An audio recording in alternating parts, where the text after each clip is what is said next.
Crime bárbaro no Vale do Itajaí. Criança de 3 anos de idade é espancada até a morte pela mãe e padrasto em Indaial. Feminicídio no norte catarinense. Homem mata companheira em Araquari, no norte do estado, e é preso pela polícia. O custo de vida na capital do estado. Cesta básica de Florianópolis tem a maior queda em fevereiro entre todas as capitais pesquisadas pelo DIEESE. O perigo de se tomar remédios sem orientação médica. Especialistas alertam sobre os riscos da automedicação contra a dengue. Futebol, times catarinenses intensificam a preparação para os primeiros duelos das quartas de final do Campeonato Catarinense.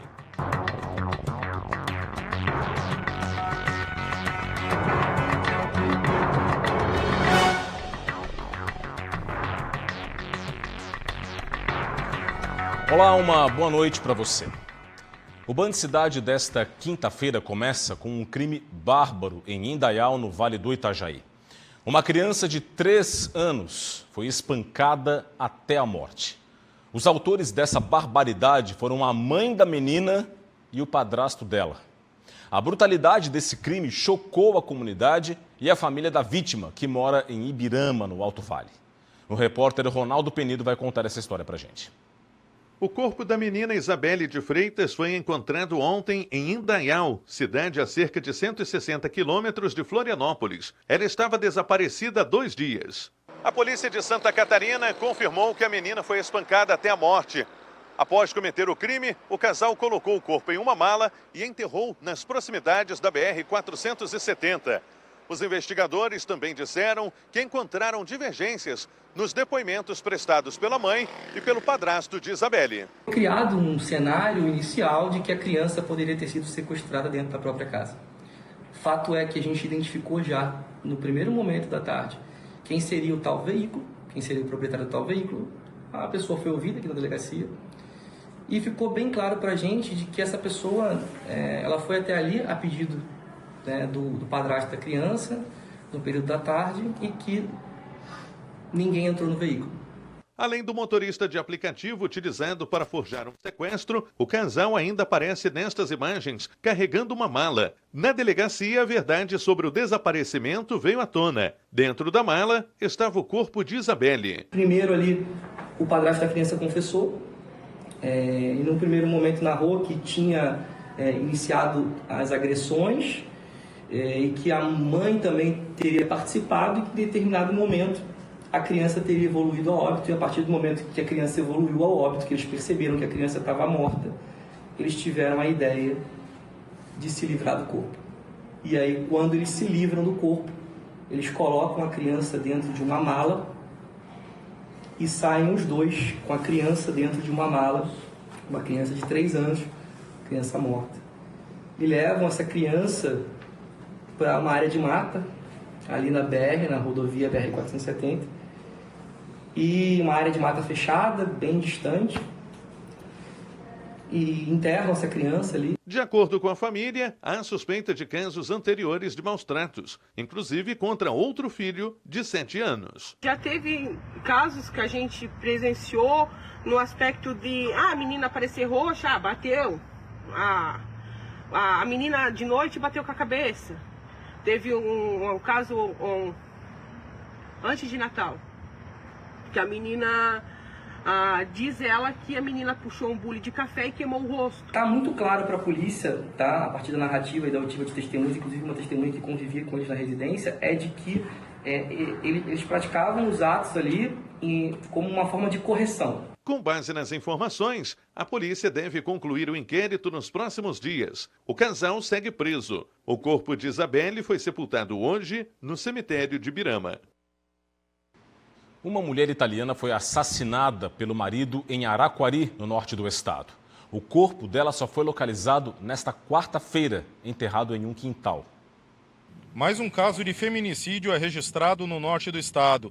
No fim da tarde de ontem, a Polícia Civil, com o apoio de um cão farejador, localizou o corpo de uma mulher de 43 anos, enterrado nos fundos de uma casa em Araquari. As buscas aconteceram após o autor do crime de feminicídio, que era marido da vítima, procurar a 7ª Delegacia de Polícia em Joinville para confessar o crime. O crime aconteceu aqui nessa casa. Em depoimento, O autor relatou que matou a mulher na madrugada do último dia 26 de fevereiro, após ela chegar em casa com uma barra de ferro e tentar atingi-lo. Ele estava em casa, ela chegou na madrugada, aproximadamente 10 dias atrás, pedindo dinheiro e veio com uma barra de ferro. Ele, num ato de defesa, segundo ele, pegou uma marreta e acabou matando ela. Ficou com o corpo durante um dia todo dentro de casa e decidiu enterrar no fundo. E ontem, pela manhã, ele procurou a Polícia Civil para poder relatar o crime e também indicar o local onde ele havia enterrado a ex-companheira. A vítima tinha nacionalidade italiana e foi identificada como Antonella de Rosa. O companheiro foi preso em flagrante por ocultação de cadáver e indiciado pelo homicídio qualificado. Pois é, foi o terceiro caso, somente nessa semana, em Santa Catarina. Vale lembrar, nós estamos na semana do Dia Internacional da Mulher, amanhã, 8 de março. E hoje o Fórum Brasileiro de Segurança Pública informou: a cada 6 horas, uma mulher foi vítima de feminicídio no Brasil em 2023. 18 estados tiveram taxas de feminicídio acima da média nacional. Santa Catarina, por outro lado, teve uma ligeira redução em 2023. Aqui no telão comigo as informações, vamos conferir. Olha só, em 2023 o estado registrou 55 assassinatos de mulheres, 55 feminicídios. Foi o 9º maior total entre os estados brasileiros, uma morte a menos do que os 56 registrados no ano de 2022. Já a taxa desse tipo de crime no ano passado ficou em 1,4 mortes a cada 100 mil habitantes. Aqui também houve uma ligeira redução. Em 2022, esse índice era de 1,5 morte a cada 100 mil habitantes. Em todo o país, são 7 de cada 10 casos, 7 em cada 10 casos, 73% para ser mais exato, o autor do crime foi o parceiro ou o ex-parceiro da vítima, exatamente a mesma situação que a gente acabou de ver na reportagem do William Tenório sobre o crime de Araquari. E ainda 10,7% das vítimas foram assassinadas por familiares, não é o companheiro, mas são familiares. E em 8,3% dos casos, os autores são desconhecidos. A pergunta que fica é: até quando? Em Joinville, uma briga terminou com a morte de um morador de rua a facadas. Lauriano Siqueira Júnior, de 41 anos, foi morto com 15 facadas próximo ao terminal central da cidade. O crime ocorreu na manhã desta quinta-feira. Tanto a vítima quanto o assassino eram pessoas em situação de rua. A polícia tenta elucidar o que provocou a discussão que terminou com a morte de Lauriano. Existe a suspeita de que a briga foi motivada por ciúme. O assassino já foi identificado pela polícia militar. A Delegacia de Homicídios de Joinville investiga o caso.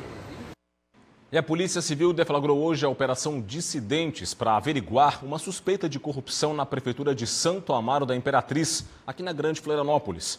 Foram cumpridos 17 mandados de busca e apreensão nas cidades de Santo Amaro da Imperatriz, Palhoça e Governador Celso Ramos.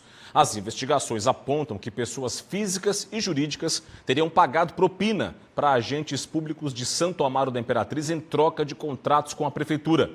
O prefeito de Santo Amaro da Imperatriz, Ricardo Costa, do MDB, foi alvo de um mandado de busca e apreensão. Em um vídeo nas redes sociais, o prefeito informou que teve o celular apreendido e documentos.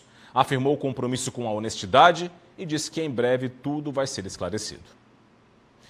E a Delegacia de Repressão a Entorpecentes da DEIC prendeu 3 pessoas por tráfico de drogas em São José, na Grande Florianópolis.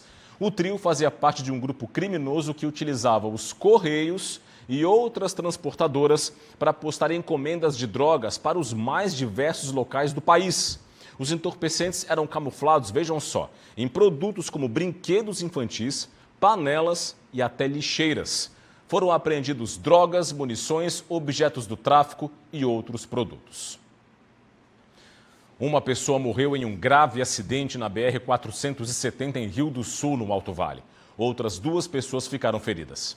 Segundo a Polícia Rodoviária Federal, uma caminhonete bateu de frente em um micro-ônibus e em um caminhão no quilômetro 131,8 na noite desta quarta-feira. A força da batida provocou a morte da motorista do carro, uma mulher de 59 anos de idade que não teve o nome divulgado. Os motoristas do micro-ônibus e do caminhão, de 37 e 47 anos de idade, respectivamente, tiveram ferimentos leves. O tráfego na região foi parcialmente interditado e liberado após a conclusão dos resgates. A Polícia Rodoviária Federal investiga as causas do acidente. E logo mais, depois do Band Cidade, tem o Jornal da Band. Vamos saber agora os destaques desta quinta-feira. Quem chega com as informações é a Adriana Araújo. Olá, Adriana, boa noite. Oi, boa noite para você. Daqui a pouco, no Jornal da Band, saíram novos números sobre feminicídio no Brasil. A cada 6 horas, uma mulher é morta no nosso país por ser mulher. Esses dados são do ano passado e representam um aumento em relação ao ano anterior. Em São Paulo, foram presos 2 homens apontados como os maiores receptadores de celulares roubados do nosso país. Eles enviavam os aparelhos para países da África.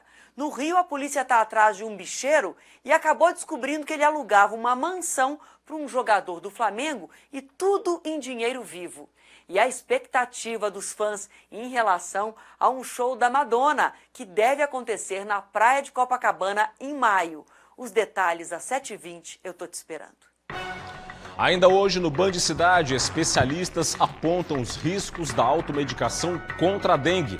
E veja também, já no próximo bloco, cesta básica em Florianópolis tem a maior redução em fevereiro entre todas as capitais pesquisadas pelo DIEESE. Os detalhes na sequência após o intervalo, eu volto já já.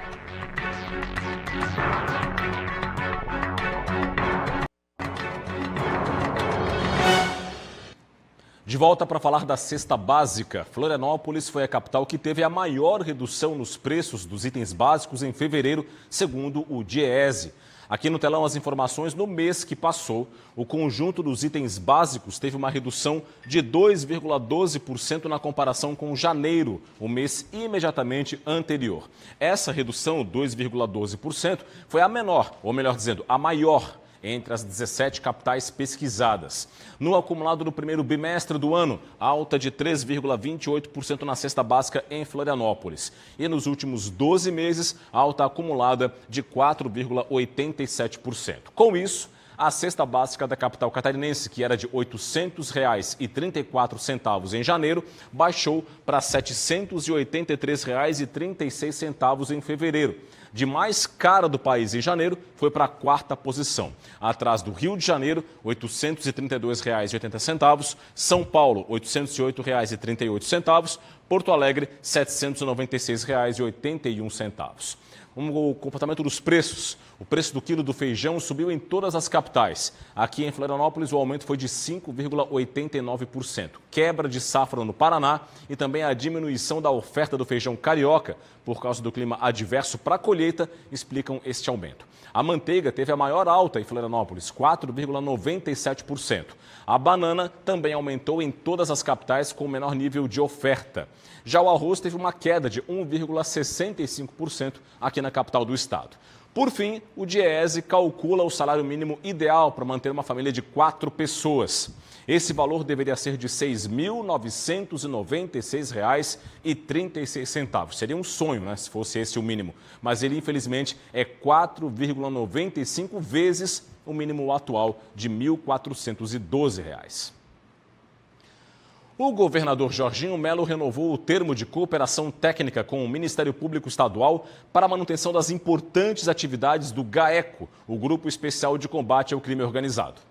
A renovação permite a manutenção do trabalho da Força Tarefa, que envolve Ministério Público, Polícia Civil, Militar, Rodoviária Federal, Penal, Receita Estadual e Bombeiros. O GAECO existe desde 1994 e atua com ações integradas e cooperação técnica entre as forças de segurança estaduais para combater a criminalidade e o crime organizado. Queremos registrar aqui o nosso agradecimento ao governador do estado, que veio ao Ministério Público, para nós renovarmos um convênio histórico desde 1999, que o Ministério Público tem com as Forças de Segurança de Santa Catarina, uma estrutura para combater as organizações criminosas. A Celesc promoveu uma ação de retirada de cabos desativados no bairro Lagoa da Conceição, no leste da ilha, aqui na capital. São todos cabos que já não eram mais utilizados. A ação foi feita na área central do bairro em parceria com 7 empresas de telecomunicações que cederam funcionários para essa atividade. A Prefeitura da capital disponibilizou um caminhão que recolheu esse material. A retirada do cabeamento ocorreu durante a manhã e o início da tarde, sem prejuízo ao tráfego de veículos. E em São José, Grande Florianópolis, moradores denunciaram o mau cheiro e também a presença de manchas escuras no mar. Quem traz as informações é a repórter Gabriela Mariotto. No começo desta semana, moradores de São José encontraram centenas de peixes mortos aqui na costa do município. A situação também se repetiu no bairro Coqueiros, na região continental de Florianópolis. Os moradores também repararam no mau cheiro e em uma coloração escura na água. O Instituto do Meio Ambiente foi acionado e eles realizaram a coleta de amostras desta água. Mas, segundo eles, nenhum destes fenômenos está relacionado ao despejo irregular nem de esgoto, nem de outros produtos aqui no mar. Segundo o IMA, essa coloração mais escura na água é resultado da proliferação de microalgas, que é um fenômeno natural. Eles fizeram a coleta destas microalgas e encaminharam para o Instituto Federal de Santa Catarina, em Itajaí, para maiores análises.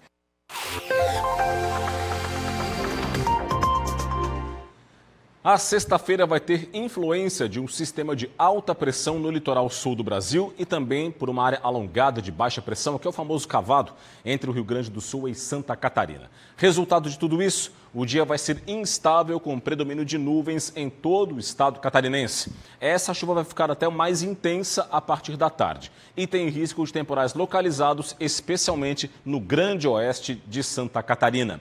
A presença dessa cobertura de nuvens faz com que as temperaturas não subam muito em Santa Catarina nesta sexta-feira. Vamos ver? Em Florianópolis, mínima de 23, máxima de 25 graus. Em Joinville, a variação vai ser entre a mínima de 20 e a máxima de 24. Em Blumenau, no Vale do Itajaí, mínima de 21, máxima de 23 graus. Viramos a página sul do estado, Criciúma na tela, mínima de 20, máxima de 31 graus. Em Lages, variação entre a mínima de 17 e a máxima de 20. E em Chapecó, no oeste catarinense, a temperatura mínima vai ser de 20 e a máxima vai ser de 29 graus. A seguir, destaque para o esporte aqui no Band Cidade. Times intensificam a preparação para o primeiro duelo das quartas de final do Campeonato Catarinense. Os detalhes logo após o intervalo, voltamos em instantes.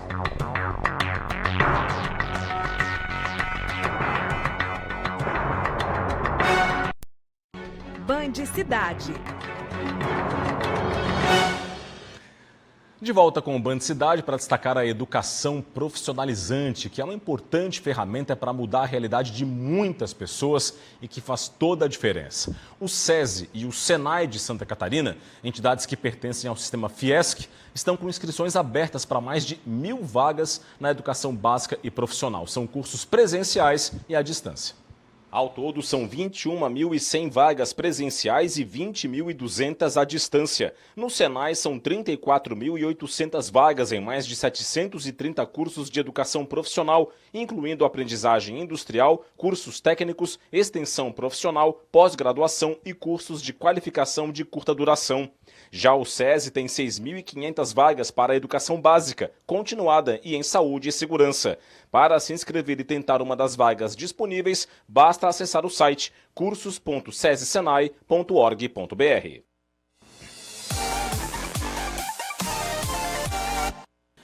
Falta pouco para o início das quartas de final do Campeonato Catarinense de 2024. Foco total dos times na preparação para os primeiros duelos. No Criciúma, o primeiro duelo é contra o Hercílio Luz. O time confia no bom desempenho da defesa para seguir bem na competição.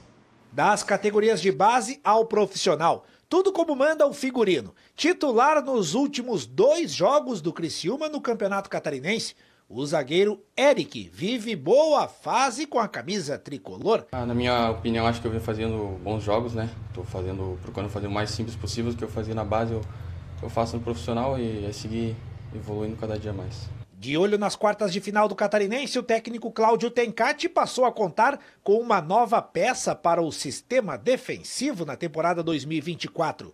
O zagueiro português Tobias, que já saiu no bid da CBF e já treinou com o elenco carvoeiro. O Criciúma vai encarar o Hercílio Luz pelas quartas de final do estadual, sábado, às 6 horas da tarde, no Aníbal Costa. Quem também intensificou os treinamentos para o jogo de ida das quartas de final do estadual foi o Avaí. O time aqui da capital do estado enfrenta o Joinville. O Avaí fechou a primeira fase do Campeonato Catarinense na vice-liderança. Mas essa posição na tabela não representa a fase complicada que o Leão da Ilha passou. Torcedor descontente, pedindo a saída do técnico Eduardo Barroca, porém, a diretoria bancou e o elenco fechou com o comandante. Eu sei que há uma certa pressão externa, mas eu tenho certeza que o nosso grupo está totalmente fechado com ele e a gente vai dar o nosso melhor dentro de campo para que a gente possa conseguir os resultados, para dar essa tranquilidade para ele continuar o trabalho dele. Mas agora começa uma nova fase no Catarinense e, como dizem, é um novo campeonato. O Avaí está de olho na classificação e, para isso, precisa passar pelo Joinville nas quartas de final. O elenco azul está confiante. O primeiro duelo é lá na Arena Joinville. E eles sabem que precisam trazer um bom resultado para a decisão em Florianópolis ficar um pouco mais tranquila. Pelo menos para o torcedor. E poder decidir em casa é algo muito positivo com o apoio da nossa torcida. Do esporte para a educação agora, melhor dizendo, para a saúde, vamos lá. Dados recentes apontam que Santa Catarina tem quase 65 mil notificações por dengue, mais de 38 mil casos prováveis da doença. Em Joinville, a prefeitura ampliou a faixa etária que pode tomar a vacina contra a doença. Só que até o momento a procura pelo imunizante está bem abaixo do esperado. Joinville recebeu 15.701 doses da vacina contra a dengue. Destas foram aplicadas até agora apenas 3.622.